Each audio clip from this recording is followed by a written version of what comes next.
예, 만나서 반갑습니다. 광우스님이라고 합니다. 예, 반갑죠? 네. 예. 여러분들 혹시 이런 생각 해본 적 있으십니까? 이렇게 인생을 살다 보니까 뭐 어떨 때는 굉장히 일이 잘 풀릴 때가 있고, 예, 그럼 기분 좋아요, 나빠요?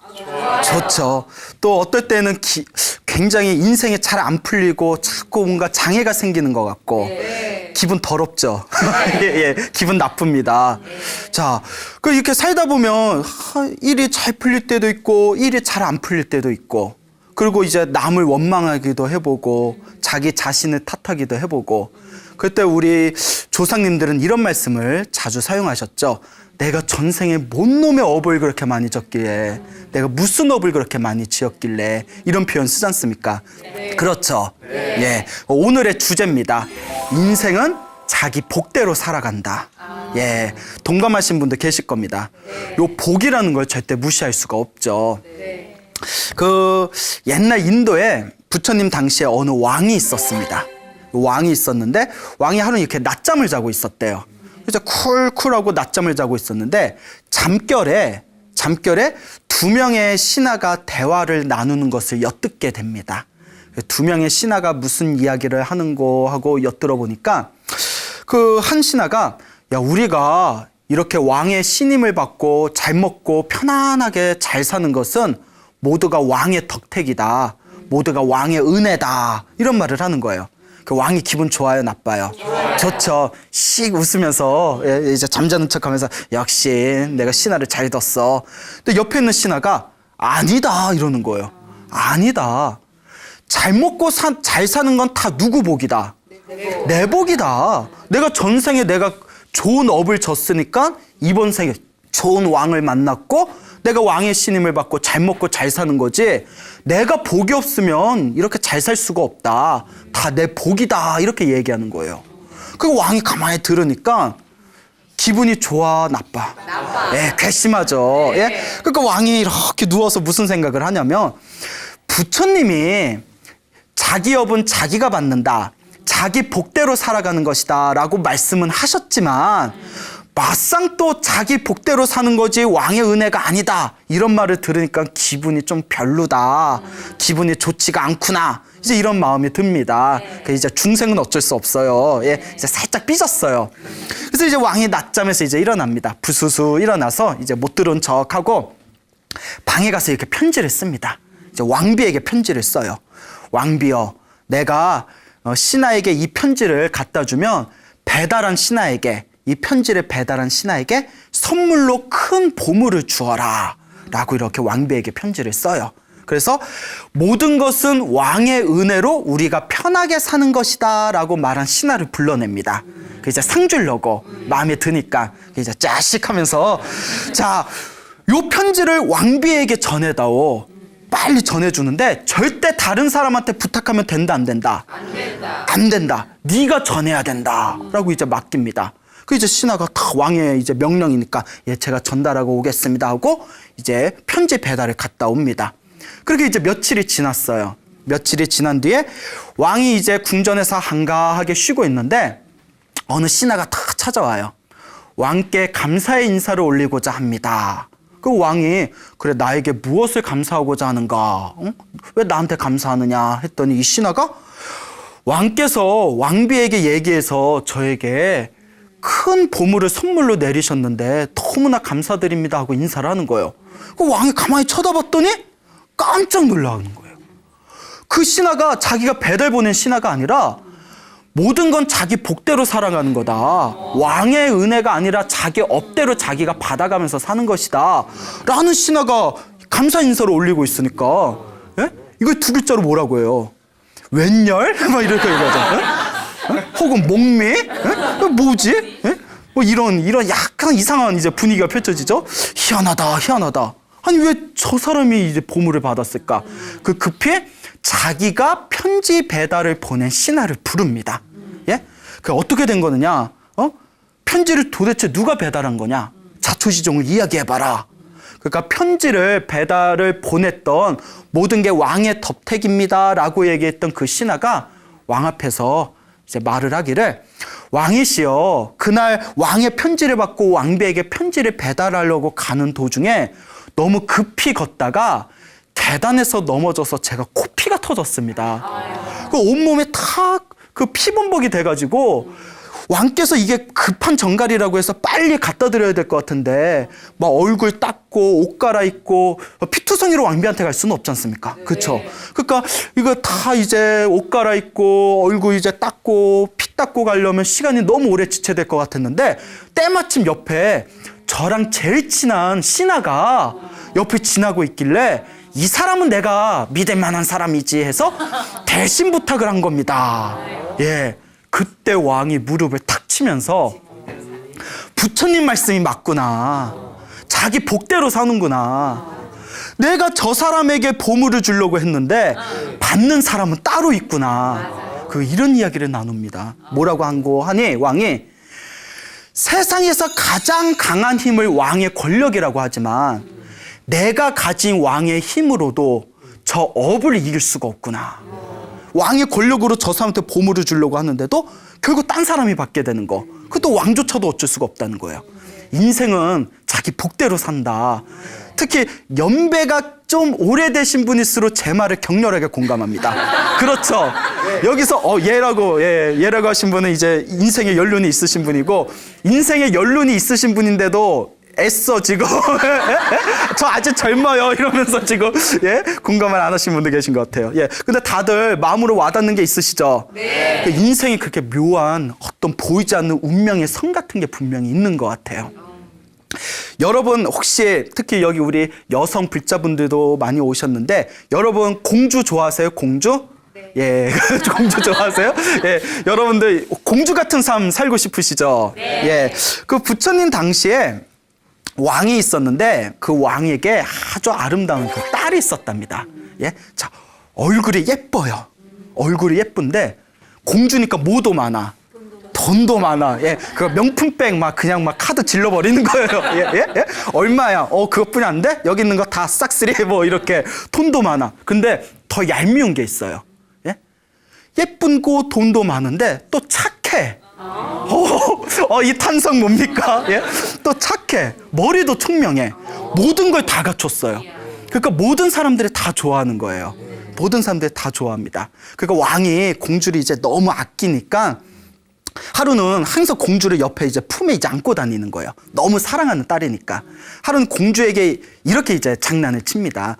공주야, 공주야. 네가 이렇게 사람들에게 사랑받고 이렇게 명예와 권력과 부를 누리고 네가 이렇게 행복하게 사는 게 다 누구 덕이지? 이렇게 이제 질문을 던져요. 장난을 칩니다. 그 누구 덕입니다 라고 이야기해야 돼요. 그렇죠. 기본적으로 사회생활을 안 한 사람도 이 정도 눈치는 있거든요. 다 아버님 덕이죠. 왕이 아니시면 제가 어떻게 이런 행복을 누리겠습니까? 근데 딸이 무엇이라고 얘기하냐면 공주가 하는 얘기가 모든 게 다 제 복입니다. 전생에 제가 선업을 많이 지어서 이번 생에 제가 받는 겁니다. 다 제 복대로 살아가는 것입니다. 라고 이야기를 하더래요. 그러니까 왕도 불자예요. 맞는 말이긴 하지만 기분이 좋아요, 나빠요? 나빠요. 전문 용어로 삐졌어요. 삐졌어요. 너무 괘씸한 거예요. 이게 다 네 복으로 이런 행복을 누리는 거냐? 제 복으로 누리는 겁니다. 그래? 그리고 옆에 있는 시종에게 이와 같이 이야기합니다. 당장 우리나라에서 가장 가난한 거지들 중에 젊은 놈을 데려와라. 그래서 젊은 거지를 데려와요. 네 복으로 사는 거면 이 젊은 거지하고 결혼해서 얼만큼 잘 사는지 보자 하고 거지하고 결혼시켜서 내쫓습니다. 야, 남자가 삐지면 무섭습니다. 남자도 남자의 질투도 무서워요. 동감하시죠? 여자가 더 동감하시는 것 같아요. 내 남자친구가 많이 삐져봤나 봐요. 남자도 삐지면 무서워요. 그러니까 가장 사랑하는 딸을 젊은 거지하고 결혼해서 내쫓아 버린 겁니다. 그러니까 막 옆에 왕비가 울고 있어요. 울고 있는데 이제 왕이 너무나 화가 나 있으니까 뭐라 말리지도 못해요. 그 공주의 이름이 성광입니다. 공주의 이름이 성광인데 이 성광 공주가 그 어머니를 다 안아드리면서 어머니 다 자기 복대로 살아가는 거라고 부처님께서 말씀하시지 않았습니까? 제가 정말 복이 많으면 거지하고 결혼해서 나가서 살아도 제 복대로 행복하게 살겠죠. 이런 믿음이 있어요. 그러니까 어머니는 다 이렇게 위로를 해드린 뒤에 젊은 거지와 왕군을 나옵니다. 그래서 이제 자기 남편이 된 이제 거지 움막을 가요. 자기 남편이 살고 있는 거지 움막을 가는데 그 거지 움막이 얼마나 초라하겠어요. 그 이제 남편한테 자기 이제 남편이 된 젊은 거지한테 다 절을 올리면서 이렇게 이야기합니다. 부처님께서 부부의 인연은 깊고 깊은 인연이라고 했습니다. 이번 생에 제가 당신과 결혼한 것도 전생의 깊은 인연일 것입니다. 많은 사람들은 지금 저를 비웃을 것입니다. 저 공주가 교만해서 입을 잘못 놀린 탓에 왕에게 쫓겨났구나. 그 젊은 거지하고 결혼해서 앞으로 괴롭게 살아가겠구나라고 저를 비웃을 테지만 저는 그와 같이 생각하지 않습니다. 부처님께서 분명히 자기 업은 자기가 받는 것이고 행복과 불행도 자기 안에 있다라고 했습니다. 그러니 이제부터라도 우리가 인과 응보를 열심히 믿고 열심히 복과 선업을 쌓아서 행복하게 살아봅시다. 이렇게 이야기를 하더래요. 공주가 대차요. 예, 자, 이렇게 이야기를 하면서 이제 남편한테 근데 당신 부모님은 어디 계십니까? 라고 질문을 합니다. 이 남편이 하는 얘기가 실은 우리 집이 이 나라에서 가장 손꼽히는 큰 부자였는데 내가 어렸을 때 부모님이 갑자기 급사를 당하셨고 그 집에 큰 화재가 나서 내가 이와 같이 천의 고아가 돼서 거지로 살아오고 있어. 부모님은 돌아가신 지 오래요. 예, 그럼 이제 시월드는 안 겪겠네요, 공주가. 거지하고 결혼해서 쫓겨난 것도 서러운데 시어머니 이제 잔소리 안 들어도 되겠네요라고 얘기하면 안 되겠죠? 예, 그러냐고. 그러면 당신이 살던 옛집을 한번 가보자고. 옛집에 한번 가봅시다. 그러니까 이제 그 거지 남편이 아니 집이 다 불타서 황폐하게 이제 변한 지 오랜데 가봤자 별거 없습니다. 아닙니다. 제가 짐작되는 바가 있으니 한번 가봅시다. 이제 거지 남편이 자기 옛집을 데려가요. 그 이제 다 불타고 다 황폐화되고 막 잡초가 이제 가득하겠죠. 그 성광공주가 그 안에 들어가가지고 여기저기 막 뒤져봅니다. 그 거지 남편은 뭐 하고 있나 하고 이렇게 쳐다보고 있는데 자 이렇게 다 뒤져봐요. 뒤져보더니 여러분 그런 얘기 들어본 적 있습니까? 정말 복이 많고 운이 많은 사람은 길을 가다가 돌부리에 넘어지게입니다. 돌부리에 넘어져서 머리가 깨졌어요. 그래서 너무 화가 나요. 너 같은 돌부리가 감히 나를 해치려고 해? 너무 화가 나서 삽을 가져와서 그 돌부리에게 복수하려고 땅을 팝니다. 땅을 팠는데 거기서 뭐가 나왔을까요? 예. 온천이 터졌답니다. 예? 그러니까 아니 저도 어디서 들은 얘기예요. 정말 복이 많은 사람은 재수 없는 사람은 넘어져서 코가 깨진다는 얘기도 있잖아요. 뒤로 넘어져서 코가 깨진다. 정말 복이 많은 사람은 복수하려고 땅 파다가 온천이 터지는 거예요. 성광공주도 복이 많았나 봐요. 예? 뭐가 있나 이렇게 찾다가 뭐 이상한 괴짝이 보여서 괴짝을 다 열어봤더니 여태껏 그 누구도 찾지 못했던 금괴 괴짝을 금은 보물이 있는 금괴로 된 괴짝을 찾아낸 거예요. 그래서 남편을 불러서 이렇게 이야기합니다. 제가 짐작되는 바가 있다고 하지 않았습니까? 분명 모든 부모는 자식을 사랑하기 마련입니다. 분명히 당신의 부모님께서도 당신의 미래를 위해서 재산을 어디다가 분명히 숨겨놨을 겁니다. 근데 갑자기 급살로 돌아가셔서 유언을 남기지 못하셨을 겁니다. 그래서 제가 혹시나 하고 찾아봤던 겁니다. 복 있는 사람은 틀려. 여러분 한번 찾아보세요. 나오나? 복이 많으면 나오시겠지. 예?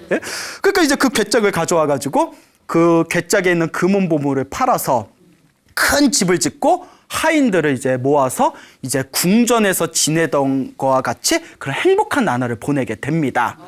그래서 왕이 이제 자기의 딸을 내쫓은 그 왕이 너무나 가슴에 죄책감이 느껴지는 거예요. 내가 미쳤지. 내가 세상에 눈에 넣어도 안 아프는 내 딸을 순간의 화를 못 이겨서 내 딸을 거지에게 결혼시켜서 내쫓았다니 내가 미쳤구나. 그 이제 시종을 불러서 내 딸이 지금 고생하고 있지는 않은지, 내 딸이 지금 힘들게 살고 있지는 않은지 어서 찾아봐라. 죽기라도 하면 어떡하냐. 어서 찾아봐라 이러더래요. 그 부모 마음은 다 같아요. 예? 그러니까 그거 좀 참지. 뭐 또 굳이 또 내쫓아. 그렇죠. 예? 무슨 막장 드라마야. 예? 자, 그래서 이제 시종이 이제 가가지고 이제 성광공주가 어딨나 이렇게 찾아봤더니 너무너무 행복하게 살고 있는 거예요. 큰 부자가 돼서. 그 시종이 놀라가지고 왕에게 와서 왕이시여 놀라지 마십시오.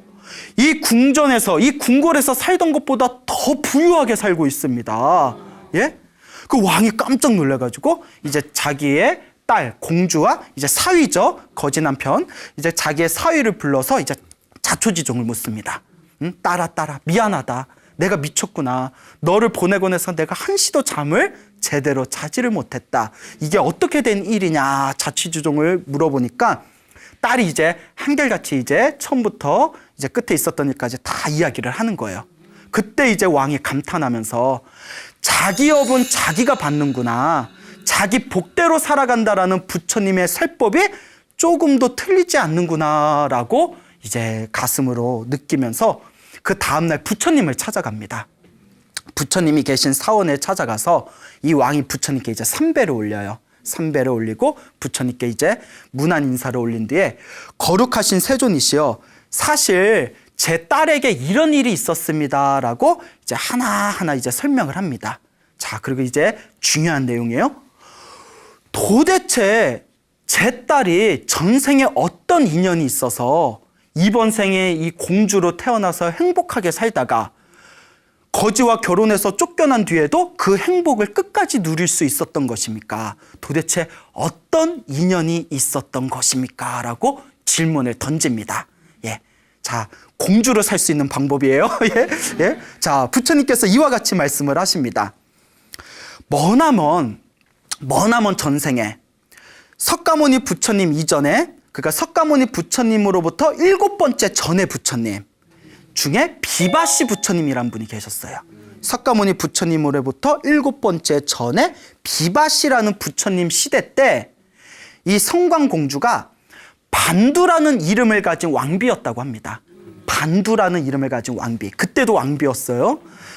반두라는 이름을 가진 왕비였는데 마음이 너무 착하고 불심이 깊어서 항상 가난하고 힘들고 외로운 사람들에게 보시를 하고 항상 베풀고 수행을 열심히 하는 수행자들에게 항상 공양을 올리고, 자, 우리 불교에서는 가난하고 힘들고 외로운 사람들한테 베풀거나 또 수행을 열심히 하는 수행자들에게 공양을 올렸을 때 강력한 복을 받는다고 합니다. 예, 인과응보의 법칙이죠. 그러니까 사회에서 봉사활동 많이 하시고 또 절에서 스님들께 공양 올리고 봉사 많이 하시는 분들은 이번 생에 당장 효과가 없는 것 같아도 다음 생에 다 받아간답니다. 인과응보, 자기 업은 자기가 받는 거예요. 그래서 이 반두라는 왕비가 항상 가난한 사람들한테 베풀고 수행자들한테 항상 공양 올리고, 그리고 이 비바시라는 부처님께서 이제 열반 입적을 하십니다. 이제 돌아가시면서 화장을 했는데 무수한 사리가 나왔대요. 오색사리가 나왔대요. 그래서 그 오색사리를 다 거두어서 큰 탑을 세워서 그 사리탑을 만들어서 사리를 정성스럽게 봉안을 합니다. 사리탑을 만들고 그리고 그 비바시 부처님하고 똑같이 닮은 청동불상을 만들어서 또 많은 중생들에게 불법을 펼쳤다고 합니다. 널리 불법을 베푼 그 공덕의 힘에 의해서 이번 생에도 항상 그 전에도 태어날 때마다 하늘 세계에 태어나거나 인간으로 태어나도 왕족이나 귀한 집안에 태어나서 항상 행복을 누리게 되었고, 이번 생에도 그때 반두라는 왕비였을 때 지었던 강력한 선업의 힘으로 이 석가모니 부처님 시대에 공주로 태어날 수 있었던 것이다 라고 말씀을 하십니다. 그러면서 부처님께서 이야기 하나를 더 하세요. 그 거지 남편은, 이것도 중요해요. 우리 거지가 되기 싫으면 잘 배워놓으셔야 돼요. 거지 남편은 전생에 반두라는 왕비의 남편이었던 왕이었다고 합니다. 사실 왕이었는데, 자, 두둥 자체 효과음이에요. 예, 예. 이제 중요한 내용이니까 왕이었는데 자기 왕비가 자기 부인이 자꾸 자꾸 가난한 사람들한테 베풀고 스님들한테 공양 올리고 항상 막 불법을 사람들한테 널리 펼치는 모습이 그렇게 꼴보기가 싫은 거예요. 그러니까 막 악담을 해요. 야, 저렇게 머리에 빡빡 깎은 중들한테 뭐 그런 거 갖다 줘봤자 무슨 복을 받는다고. 그런 남편 많으실 거예요. 우리 보살님들 중에서도 이렇게 절에 열심히 다니면 그 절에 뭐하러 열심히 다녀? 뭐 이런 분들이 계실 수도 있을 거예요. 그 왕이 막 이렇게 악담을 하고 방해를 하고 싫어하니까 이제 이 반두라는 왕비가 항상 부처님한테 기도하면서 제발 우리 남편도 독실한 불자가 되게 해주십시오. 우리 남편도 큰 복을 짓는 그런 훌륭한 제가신자가 되게 해주십시오라고 항상 기도하면서 남편을 설득을 했답니다. 오랫동안 설득을 하니까 그래 이제 왕도 이제 부인을 아주 사랑했나 봐요. 자기의 왕비, 자기의 부인이 또 아주 깊은 마음으로 설득하고 또 설득하니까 나중에는 마음을 바꿨대요. 마음을 바꿔서 나중에는 자기 왕비, 부인을 따라서 그 가난한 사람들에게 많이 베풀고 스님들한테 공양 올리고 그 부처님한테 이제 기도도 하면서 그 뒤로는 선업을 많이 지었다고 합니다. 그때 업으로 인해서 처음에는 왕비가 복 짓는 걸 방해하고 스님들한테 악담을 했잖아요. 처음에 그 업의 과보, 그 악업으로 인해서 처음에는 그 초년에는 거지로 살았다는 거예요. 무슨 말인지 알겠죠? 그러다 나중에 왕비, 자기 부인의 설득으로 마음을 돌려서 복을 많이 지은 선업의 힘에 의해서 이번 생에 다시 머나먼 전생에 자기 부인이었던 누구를 만나서 성광공주를 만난 뒤에 우리 전문 용어로 발복을 한 거예요. 복이 발한 거예요. 무슨 말인지 알겠죠? 즉 악업은 악업대로, 선업은 선업대로 누가 받는다? 다 자기가 받는 거예요. 여러분. 여러분 한번 생각해 봅시다. 여러분들이 살아가면서 좋은 일 생길 때도 있죠. 여러분들이 살아가면서 나쁜 일 생길 때도 있죠. 좋은 일이 생길 때가 더 많아요? 나쁜 일이 생길 때가 더 많아요? 나쁜 일. 애매한데 이거. 자, 근데 이렇게 한번 따져보시면 됩니다. 살아가면서 좋은 일이 많이 생기는 사람일수록 내 전생에 복을 많이 지은 거예요. 살아가면서 안 좋은 일이 자꾸 생기는 사람일수록 전생에 악업을 많이 지은 거예요. 복을 다 까먹어서 그래요. 근데 이번 생에 자꾸 무엇을 지어야 되겠어요? 그렇죠. 선업, 복을 지어야죠. 이제 아시니까 오늘부터 복 많이 지으시겠네. 자기 운명은 자기가 바꿀 수 있습니다. 단 자기가 지은 업에 대해서 책임을 가지고 끊임없이 선업을 지어야 됩니다. 복은 하늘에서 뚝 떨어지는 게 아니에요. 자기 복은 누가 짓는다? 자기가 짓습니다. 자, 그러면 우리가 살아가면서 내가 지었던 이 업이라는 것을 우리가 어떻게 내가 새롭게 끊임없이 선업을 지어나가고 혹시 안 좋은 악업이 있으며 불행한 일을 만들고 불행한 일을 야기시키는 악업이 있다면 그걸 또 우리가 어떻게 소멸해야 되겠는가? 그걸 가르쳐 주는 게 바로 불교예요. 어떻게 해야 우리가 행복하게 살 수 있는가라는 근원적인 방법을 가르쳐 주는 게 불교적 수행관입니다. 알겠죠? 그 중국 청나라 시대 때 그 양주라는 지방이 있었어요. 양주란 지방이 있었는데 거기가 그 세계적으로 양주로 유명한 곳인가 봐요. 이름이 양주인가 보니까 미안합니다. 좀 개그가 무리수였죠. 그 양주 지방, 청나라 양주 지방 상인 중에 정백린이라는 이름을 가진 상인이 있었어요. 적백린. 근데 이 정백린이라는 상인이 있었는데 어렸을 때부터 항상 관세음보살님을 깊이 신봉했대요. 관세음보살님을 열심히 관세음보살님을 믿으면서 기도를 열심히 했던 상인이었는데 어느 날 굉장히 안 좋은 소식을 듣게 됩니다. 한여름날 그 중국의 아주 유명한 마적대들이 양주 지방을 습격한다는 소식을 듣게 돼요. 여러분 우리나라는 산적이라고 해봐야 뭐 많아야 20-30명이잖아요. 중국의 마적대 하면 수백 수천이에요. 뭐 황건적 뭐 이런 거 기억나시죠? 그 마적대가 거의 군대 수준입니다. 그 양주 집안으로 이제 마적대가 습격한다. 아마 청나라 시대 때 조금 사회적으로 조금 이제 그 불안한 그런 시대였나 봐요. 그러니까 관군들도 그 수십 명의 관군들도 이제 두려워가지고 다 창칼을 내팽개치고 도망을 가버린 상황이에요. 그러니까 이 정백린이라는 이 양주에 있는 이 상인이 고민에 빠집니다. 지금 식구들을 내가 다 끌고 도망가봤자 마적대들이 말을 가지고 쫓아오면 우리 다 죽을지도 모른다. 아, 이거 어떻게 해야 되냐? 차라리 집 안에 숨어 있어야 될까? 산으로 숨어야 될까? 아니면 멀리 도망을 가야 되나? 어떻게 해야 될까? 그러다가 기도를 합니다. 관세음보살님 제발 도와주세요. 관세음보살님, 관세음보살님. 근데 희한한 게 하나 있어요. 저도 평소에 관세음보살 기도를 많이 했었는데 평소에 관세음보살 기도를 하면 관세음보살이 잘 안 도와주는 것 같아. 솔직히 뭐 아무리 불러도 있는지 없는지, 예? 나 혼자 허공에다 관세음보살 불러봤자 뭐 있는지 없는지 대꾸도 없고, 예? 뭐 이거 효험 있나 없나 싶기도 하고. 근데 신기한 게 정말 다급할 때 부르면 정말 효과가 있어요. 아, 제가 경험해봐서 알아요. 그거 희한해요. 정말 다급할 땐 도와주는 것 같아요. 그래서 제가 이 얘기를 어느 큰 스님께 여쭤봤더니 그러시더라고요. 관세음보살님은 가벼운 분이 아니다. 예? 정말 저 사람이 간절할 때, 정말 급할 때, 그때 귀신같이 도와주신다. 예? 굉장히 시크해요. 예? 아주 도도하세요. 무슨 말인지 아시겠죠? 네. 그러니까 이 정뱅이라는 사람이 간절하게 너무나 다급하니까 목숨이 걸려 있잖아요. 열심히 기도를 하니까 꿈에 관세음보살님이 나타나셨대요. 예, 실제로 우리 기도 많이 하신 분들, 불자분들 중에 간절히 기도하면 꿈에 현몽하는 경우가 있습니다. 실제로 있어요. 여러분들도 다 기도해봐서 알잖아요. 네.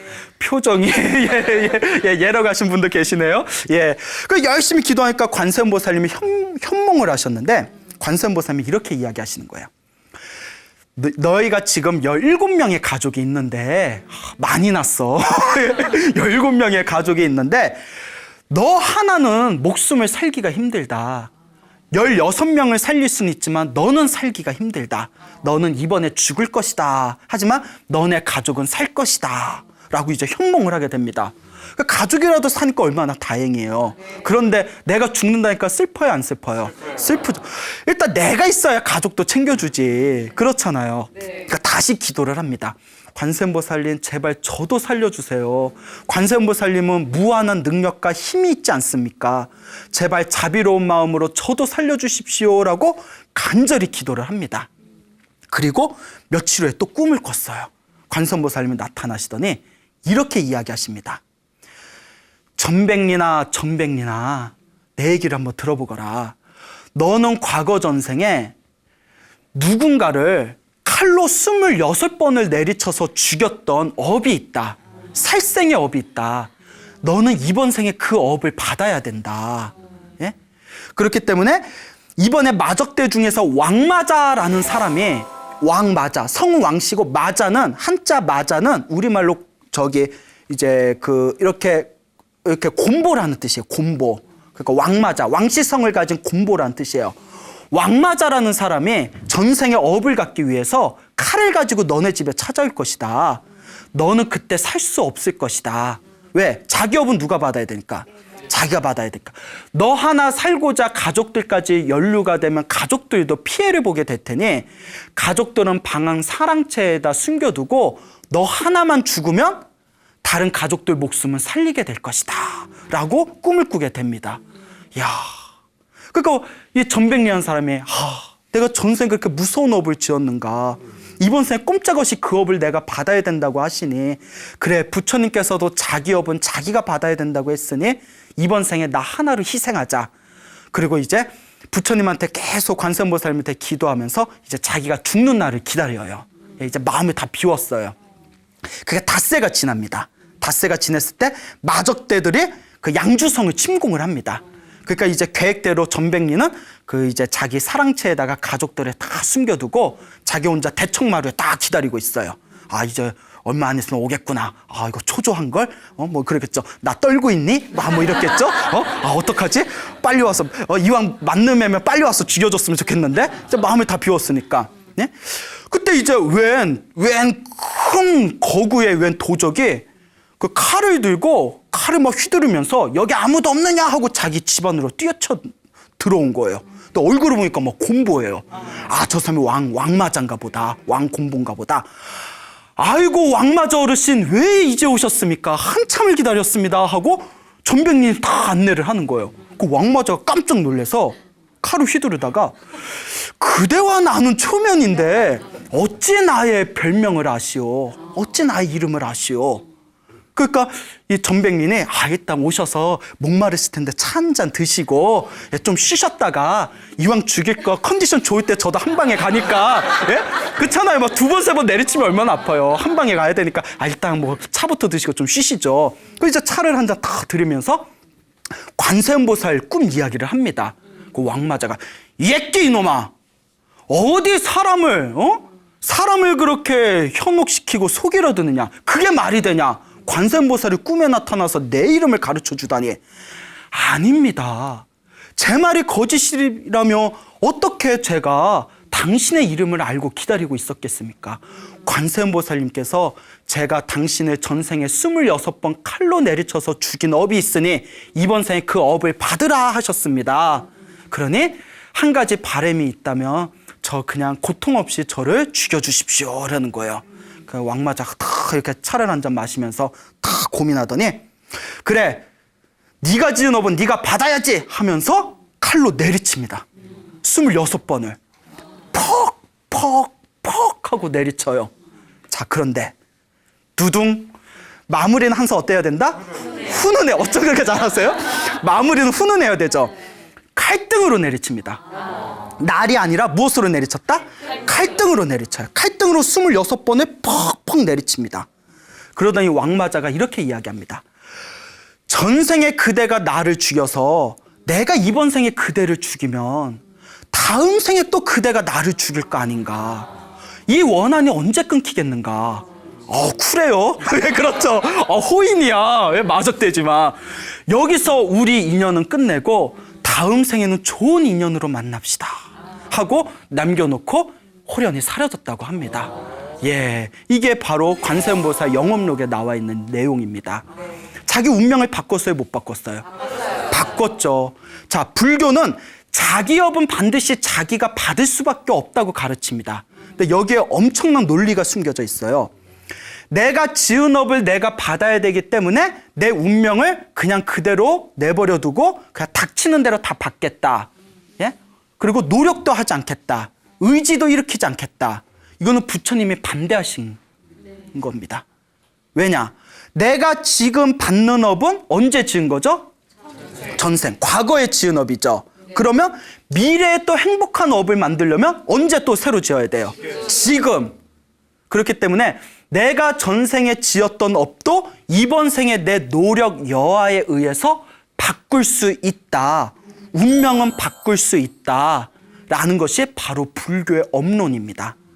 전생에 내가 죽을 업을 졌으니까 이번 생에 나 그냥 죽어야지가 아니라 전생에 내가 죽을 업을 졌으면 이번 생에 선업을 열심히 지어서 그 죽을 나쁜 운명의 업을 내가 바꿔나가겠다라는 역동적이고 적극적인 업의 가르침이 바로 불교예요. 아시겠죠? 네. 예. 예전에 책을 보다가 제가 굉장히 끔찍한 내용을 봤어요. 무엇인가 하면 인도에서 그 어린 나이에 미성년자였을 때 사창가에 팔린 여자아이가 있습니다.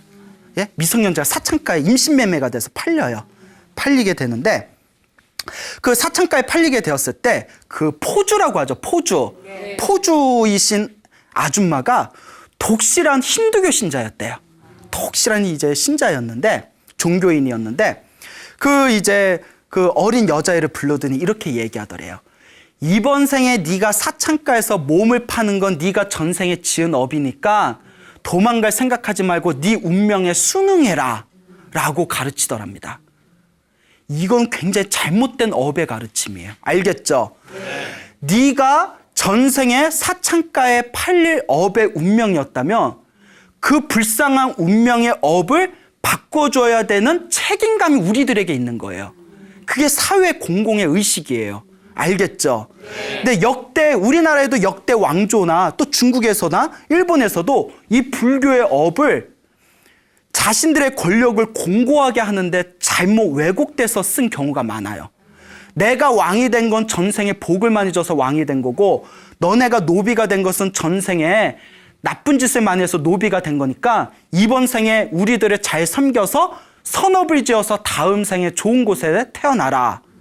뭐 말이 맞는 것 같은데 뭔가 애매하죠. 예? 이건 잘못된 업이에요. 아시겠죠?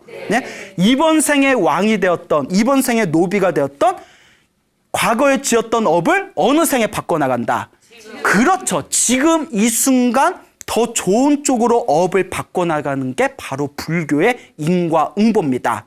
그니 내게 주어진 운명에 휩쓸려서 아이고 어차피 내가 전생에 지은 업대로 살겠지라면서 자포자기해서는 아니 된다라는 것을 명심하시길 바랍니다. 알겠습니까? 네. 그와 같아요. 인생은 자기 복대로 살아간다고 했습니다. 그래서 우리 불교에서는 복이 많은 사람일수록 자기가 원하는 것을 쉽게 빨리 성취한답니다. 복이 많은 사람일수록. 근데 자기가 원하는 일이 자꾸 느리게 힘들게 성취될수록 복이 없는 거예요. 아주 복이 없는 사람은 아예 그게 성취조차 안 돼요. 자, 자꾸 안 좋은 일들이 생기다 보면 사람의 뇌가, 우리 뇌가 굉장히 정교하거든요. 나는 안 돼, 안 돼. 해도 어차피 나는 안 돼라고 스스로 타성에 젖어버린답니다. 뇌가 실제로. 그거 자꾸 부정적인 생각을 일으키게 된대요. 그렇지만 정말 내가 내 운명을 바꿀 수 있다라는 믿음이 있는 사람이라면 내가 지금 안 되는 것은 아직 내가 복의 힘이 부족하기 때문이다. 그렇기 때문에 이번 생에 지금 현재 이 순간 내가 열심히 선업을 짓고 복을 지으면 앞으로 내 미래는 점점 행복해질 것이다 라는 확고한 마음을 스스로 각인하셔야 됩니다. 운명을 개척하는 게 바로 불교예요. 아시겠죠, 여러분? 예, 여러분의 운명을 바꿔보시길 바랍니다. 운명을 바꾸기 위해서 불교에서는 여러 가지 방법과 수행법을 가르쳤는데요. 간단히 요약해서 말씀드리자면 우리가 시간이 바쁘니까 첫째, 기도를 많이 해라. 기도를 많이 해라. 여기서 기도를 많이 하라는 의미가 내가 지금 이번 생에 일이 잘 안 풀리는 거는 전생에 악업을 많이 지어서 그래요. 악업, 좋지 못한 업, 그러니까 볶아먹는 짓을 많이 해서 그래요. 볶아먹는 짓 중에 대표적인 게 우리 사람들이 쉽게 저지르는 건데 뒤에서 누구 욕하는 거. 어떻게 뒤에서 누구 욕하는 게 그렇게 입으로 짓는 악업이라고 해요. 뭔 얘기인지 알겠죠? 건전한 비판은 괜찮아요. 비판과 비난의 차이 아시죠? 비판은 더 나은 곳으로 나아가기 위한 서로의 어떤 의견의 교류고, 비난은 그냥 마음에 안 들어. 난 네가 재수없어. 그래서 욕을 하는 게 비난이에요. 그래서 전생에 지은, 이렇게 입으로 지었거나 몸으로 지었거나 내가 언행으로 지었던 안 좋은 업이 이번 생에 그대로 전달돼서 내 업은 누가 받는다고요? 내가 받습니다. 그래서 일이 잘 안 풀린다는 거예요. 내가 지은 악업의 힘에 의해서 일이 잘 안 풀리는 것을 우리가 업장이라고 합니다. 악업의 장애물, 줄여서 업장이라고 해요. 그래서 기도를 많이 하라는 것은 이 업장을 소멸하는 기도를 하라는 거예요. 업장을 소멸하는 기도를 우리가 불교에서 전문 용어로 참회 기도라고 하죠. 참회, 잘못했습니다라는 참회, 아시겠죠? 그래서 참이라는 것은 내가 잘못했다, 부끄러워하는 마음을 일으키는 거고요. 회라는 것은 다시는 짓지 않겠다라는 마음이다. 뭐 이런 식의 여러 가지 이제 설명 방법이 있습니다. 그래서 기도할 때 가장 좋은 기도 중에 하나가 이제 108참회 같은 게 되겠죠. 자, 이렇게 집에서 하셔도 돼요. 마음으로 부처님을 생각하면서 제가 과거 전생에서부터, 중요합니다, 알고 지었건 모르고 지었건 내가 지은 모든 악업을 참회하겠습니다. 잘못했습니다 하면서 한 배 한 배 절할 때 내 무의식에 저장되어진 악업의 에너지가 조금씩 사라지는 거예요. 무슨 말인지 알겠죠? 그러니까 어떤 분이 이런 말씀을 하세요. 스님, 저는 아무리 생각해도 잘못한 게 없는데 왜 자꾸 절하면서 잘못했습니다 그런지 난 이해가 안 된다고. 그래서 제가 그분에게 이렇게 말씀드렸어요. 나는 살아오면서 한 번도 잘못한 게 없는데라는 그 마음이 잘못한 거다. 여러분, 살아오면서 우리가 말 한마디라도 누구에게 상처를 준 적이 없을까요? 있죠. 한 번이라도 내가 아무리 양심껏 살려고 하더라도 알게 모르게 지은 자기만의 잘못이 있습니다. 그래서 불교에서는 뭐라고 해요? 알고 지었건 모르고 지었건 내가 지은 모든 업을 참회합니다. 잘못했습니다. 그리고 불교에서는 한 걸음 나아가 이렇게 가르칩니다. 깨달음을 얻은 성자도 참회 기도를 한대요. 깨달음을 얻은 분도. 아니, 깨달음을 얻은 분이 무슨 잘못이 있어서 참회 기도를 할까요? 중생들의 잘못을 참회한대요. 중생들이 지은 죄업을 제가 대신 참회합니다. 우리 중생들이 행복하게 해주십시오. 야, 이게 바로 불교입니다. 내가 지은 업뿐만이 아니라 다른 중생이 지은 업까지도 참회하는 거, 다른 중생들의 잘못까지도 소멸시켜주는 거. 그러니까 여러분 하루에 108배씩 한번 해보시고 건강에도 좋아요. 예, 피부도 잘 받는데요. 108배 열심히 하면. 자, 그리고 108배가 이제 점점 몸에 힘이 붙으면 뭐 1000배를 할 수도 있고 뭐 3000배도 할 수가 있고. 예, 스님 저는 무릎이 아파서 절하면 무릎의 통증 때문에 절하기가 힘듭니다 라는 분들도 계시잖아요. 그런 분은 그러면 연부를 많이 하시면 됩니다. 아까도 관세음보살님 이야기 드렸죠. 네. 항상 눈 뜨고 저녁에 잠들 때까지 항상 이렇게 관세음보살님을 부르면 당장 효과가 없는 것 같아도 항상 은은하게 도와주신대요. 예, 그래서 기도를 많이 해서 밀교 경전이나 중국의 큰 스님 법문 혹은 티베트 큰 스님 법문에 나오는 내용들인데 한결같은 그 법문의 내용 중에 하나가 기도를 많이 해서 꿈에 부처님을 보거나 보살님들을 보거나 불보살님을 보거나 경전을 보거나 몸에서 더러운 게 빠져나온다거나 뭐 대소변을 시원하게 싼다거나 몸에서 뭐 고름 같은 게 빠져나간다거나 뭐 벌레 같은 게 빠져나간다거나 이러면 내가 지은 나쁜 업의 에너지가 소멸되고 있는 증거래요. 예, 예, 대단하죠. 제 아시는 스님이 위장병이 너무 심해서 병원에 가도 그 낫질 않더래요. 그래서 이 스님께서 내가 전생에 지은 업이 많아서 이렇게 위장이 아픈가 보다 하고는 그 기도를 열심히 했대요. 기도를 열심히 하다가 제발 제 몸이 건강하게 해주십시오. 몸이 건강해야 수행도 할 수 있지 않습니까? 제가 지은 업을 참여합니다. 몸이 건강하게 해주십시오. 기도를 열심히 했는데 그렇게 열심히 기도하다가 꿈에서 토를 하는 꿈을 꿨대요. 그냥 막 꾸역꾸역 토를 하는데 쏟아도 계속 나오더래요. 쏟아놨는데 그 토 나오는 게 온갖 더러운 게 내 속에 이런 게 있었나 하고 온갖 더러운 게 계속 쏟아지더래요.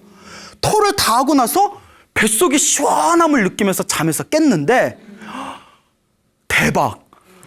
병이 나았대요. 위장병이 완전히 나았대요. 예. 그 저도 막 20대 때 자꾸 막 여드름이 나서 여드름 좀 없애주세요 했는데 아, 그런 건 안 도와주시네. 야, 여하튼, 예? 막 웃어요? 예. 자, 그래요. 여하튼, 무슨 말인지 알겠죠? 네. 기도를 많이 하셔라. 두 번째, 복을 많이 지어라. 복을 많이 지어라. 남을 위해서 봉사하고, 가난하고 힘들고 괴로운 사람들한테 베풀고, 절에 가서, 뭐 절에서 봉사하고, 이런 복 짓는 거 하나하나가 여러분들의 선업을 차곡차곡 키우는 길입니다. 아시겠죠? 네. 세 번째, 제일 중요한 게 있습니다. 많은 분들이 여기서 이제 자지러지는데요. 기도도 많이 하고 복도 많이 졌는데 딱 일상생활로 돌아가면 복 까먹는 짓을 자꾸 해요. 자꾸 누구 욕하고 누구 시기하고.